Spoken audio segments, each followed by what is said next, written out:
Every founder who takes a company public says the same three words: this changes everything. They say it on stage, they say it in interviews, they say it right before they ring the bell on the New York Stock Exchange. But here's a question almost nobody asks back. If it really changes everything, why are you cashing out? Because that's what an IPO actually is. It's not a gift. It's not the public finally being let in on something great. It's a trade. And in every trade, somebody's on the other side selling. Right now, in the biggest tech boom of our lifetime, the people selling are the founders, the early employees, and the venture capitalists who've seen the books you'll never see. And they've decided they'd rather have your cash than their own shares. Stick with me, because by the end of this video, you're going to understand a signal that's shown up before almost every major crash in modern history, and almost nobody in the market is talking about it right now. Hey, welcome back to IQ Invest, the channel where we don't chase the hype, we read the room underneath it. If you like thinking about money differently than the crowd does, this is exactly your kind of channel. Let's get into it. Here's the simple idea underneath everything I'm about to show you. Insiders sell when they're euphoric. They hold when they're scared. It sounds backwards until you actually think about it. Regular investors do the opposite. We sell in a panic and buy when things feel safe. But the people who actually run these companies, they do the reverse, because they know something we don't. The best time to sell anything is when the whole world is convinced can only go up. Think of it like a poker table. The loudest, most confident player at the table isn't always holding the best hand. Sometimes they're just the best at getting you to fold your judgment. Wall Street works the same way. The pitch is never buy because the fundamentals are strong. It's buy now before you miss out. And missing out is a feeling, not a financial metric. This isn't a new trick. It's a pattern. And it has receipts. Go back to 1999. The internet was going to change the world. And it did, eventually. But in the meantime, more companies went public that single year than almost any year before it. And a huge chunk of them had no profit, no plan, and in some cases, no actual product. A year later, the NASDAQ lost more than 3/4 of its value. Trillions of dollars gone. Most of those companies that rushed to sell stock at the top, they don't exist anymore. Not bankrupt and came back, just gone. Fast forward to 2021. Same story, new outfit. This time it wasn't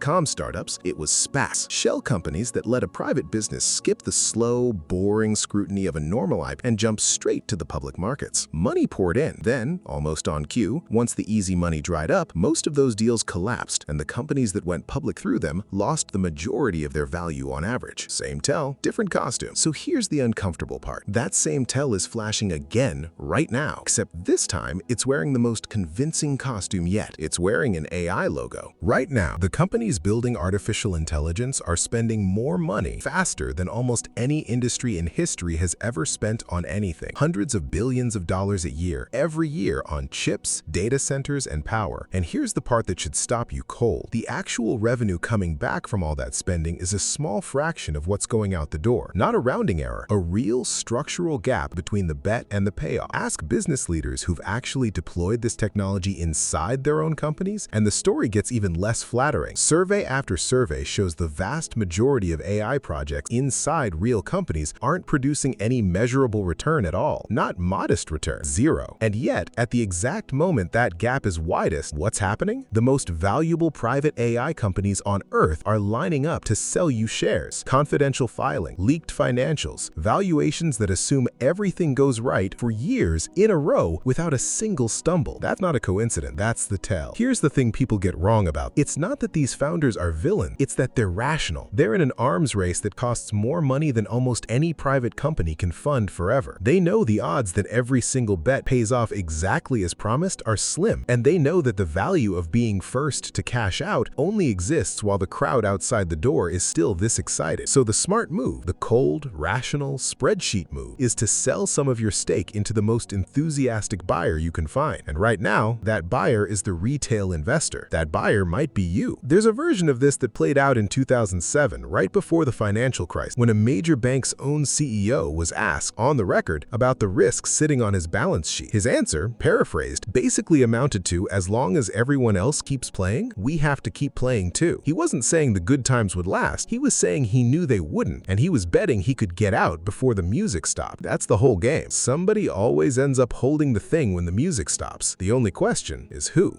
Picture two people, same week, same headlines. The first sees the AI IPO wave and thinks, everyone's getting rich, I need in before I miss it. They buy at the top not because they understood the business, but because the excitement was contagious. The second person sees the exact same headlines and asks one question first. If this is really as good as they say, why is the person who built it in such a hurry to sell it to me? That question doesn't make them a pessimist. It makes them the last one still thinking clearly when the room gets loud. I don't know exactly when this gap between AI spending and AI revenue catches up with the market. Nobody does. And anyone who gives you an exact date is guessing, not forecasting. But you don't need the date. You just need to notice who's buying, who's selling, and why. If this is the kind of thing you want to see more of, reading the room before the crowd does, hit subscribe because this channel is built for exactly that. I'll see you in the next one.